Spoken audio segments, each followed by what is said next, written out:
Hi friends, ഇന്നൊരു അടിപൊളി broccoli cutlet വീഡിയോയുമായിട്ടാണ് ഞാൻ നിങ്ങളുടെ മുമ്പിലേക്ക് വന്നിട്ടുള്ളത്. അപ്പോൾ എല്ലാവർക്കും പുതിയ വീഡിയോയിലേക്ക് സ്വാഗതം. നമുക്ക് എങ്ങനെയാണ് ഈ ഒരു ബ്രക്കോളി ഉപയോഗിച്ച് കട്ട്ലറ്റ് ഉണ്ടാക്കുന്നതെന്ന് നോക്കാം. അതിനായി ഫസ്റ്റ് ചെറുതായിട്ട് ഇങ്ങനെ അരിഞ്ഞു വെച്ചിട്ടുണ്ട് ഞാനിവിടെ. അതിനുശേഷം അടുപ്പത്ത് വെള്ളം തിളയ്ക്കാൻ വെച്ചിട്ടുണ്ടായിരുന്നു. വെള്ളം തിളച്ച് വന്നപ്പോൾ ഒരു 2 ടീസ്പൂൺ ഉപ്പും കൂടി ഇതിലേക്ക് ഇട്ടിട്ടുണ്ട്. അതിനുശേഷം നമ്മൾ ആ ചെറുതായി മുറിച്ച് വെച്ചിരുന്ന ബ്രക്കോളി എടുത്തിട്ട് ഇതിലേക്ക് ഇടുന്നുണ്ട്. ജസ്റ്റ് ഒരു മിനിറ്റ് നേരം ഒന്ന് ആവിയിൽ അത് വേവിച്ചെടുക്കുക. അപ്പോൾ ശ്രദ്ധിക്കുക, നമ്മൾ ആ കഷ്ണങ്ങളാക്കിയ സമയത്ത് നന്നായിട്ടൊന്ന് കഴുകണമായിരുന്നു. മഞ്ഞൾ വെള്ളത്തിലെല്ലാം ഇട്ട് വെച്ച് നന്നായി കഴുകിയിട്ട് വേണം നമ്മൾ ഈ ഒരു ചൂടുവെള്ളത്തിലേക്ക് ഇടാൻ വേണ്ടി.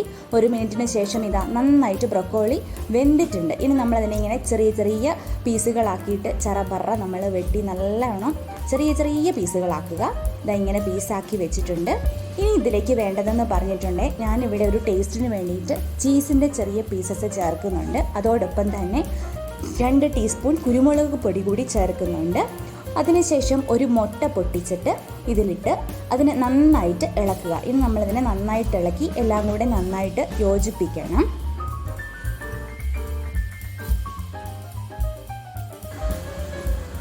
ഇങ്ങനെ നന്നായി മിക്സ് ചെയ്തതിന് ശേഷം അതിലേക്ക് നമ്മളൊരു 4 ടേബിൾ സ്പൂൺ റൊട്ടി പൗഡർ ആഡ് ചെയ്യണം. എന്നിട്ട് വീണ്ടും നന്നായിട്ട് ഇളക്കി യോജിപ്പിക്കുക. അതിനുശേഷം നമ്മളൊരു കുറച്ച് റൊട്ടി പൗഡർ എടുത്തിട്ട് ഒരു പാത്രത്തിലിട്ട് വെക്കുക. ഇതാണ് നമ്മുടെ കട്ട്ലറ്റ് ഉണ്ടാക്കുന്നതിന് ആവശ്യമായിട്ടുള്ള പൗഡർ. അതിനുശേഷം നമ്മൾ ആ ഒരു കട്ട്ലറ്റിന് മിക്സ് ചെയ്ത് വെച്ചിരിക്കുന്ന ബ്രൊക്കോളിയും എല്ലാം എടുത്ത് ജസ്റ്റ് ഒരു റൗണ്ടിലോ എന്താണോ നിങ്ങൾക്ക് സ്യൂട്ടബിൾ ആകുന്ന ആ രീതിയിലേക്ക് ഏത് വേണമെങ്കിലും ചെയ്യാം. നമുക്കിപ്പോൾ ഞാനിവിടെ ഒരു കട്ട്ലറ്റിൻ്റെ ഷേപ്പിലേക്ക് എടുത്തിട്ടുണ്ട്. എന്നിട്ട് അത് റൊട്ടി പൗഡറിലിട്ട് മുക്കി ജസ്റ്റ് മാറ്റി വയ്ക്കുക. അങ്ങനെ ബാക്കിയുള്ള ബ്രൊക്കോളിയും എല്ലാം ഇങ്ങനെ തന്നെ ചെയ്യുക.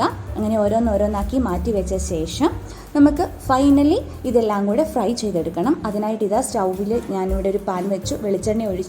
വെളിച്ചെണ്ണ ചൂടായപ്പം അതിലേക്ക് ഞാൻ ചെയ്ത് വെച്ചിരുന്ന ബ്രൊക്കോളി കട്ട്ലറ്റ് ഇട്ടിട്ടുണ്ട്. ഒരു 2 മിനിറ്റും കൊണ്ട് തന്നെ ഓൾമോസ്റ്റ് ആകും. മീഡിയം ഫ്ലെയിമിൽ സ്റ്റൗ എപ്പോഴും ഉണ്ടാകാൻ പാടുള്ളൂ. അതിനുശേഷം തിരിച്ചും മറിച്ചും ഇട്ട് നന്നായിട്ട് മുരിഞ്ഞ് നല്ല രീതിയിലായി എന്ന് ഉറപ്പായി കഴിഞ്ഞാൽ നമുക്കിത് എടുത്തു മാറ്റാവുന്നതാണ്. അപ്പോൾ ഇതാ ഇവിടെ ഒരു അടിപൊളി ബ്രൊക്കോളി കട്ട്ലറ്റ് റെഡി ആയിട്ടുണ്ട്. എല്ലാവരും ട്രൈ ചെയ്ത് നോക്കണം. നല്ല ഹെൽത്തിയുമാണ്, അതോടൊപ്പം ടേസ്റ്റിയുമാണ്. വീഡിയോ ഇഷ്ടമായാൽ ലൈക്ക് കമൻറ്റ് തരാൻ മറക്കരുത്. മറ്റൊരു അടിപൊളി വീഡിയോയുമായിട്ട് വീണ്ടും കാണാം.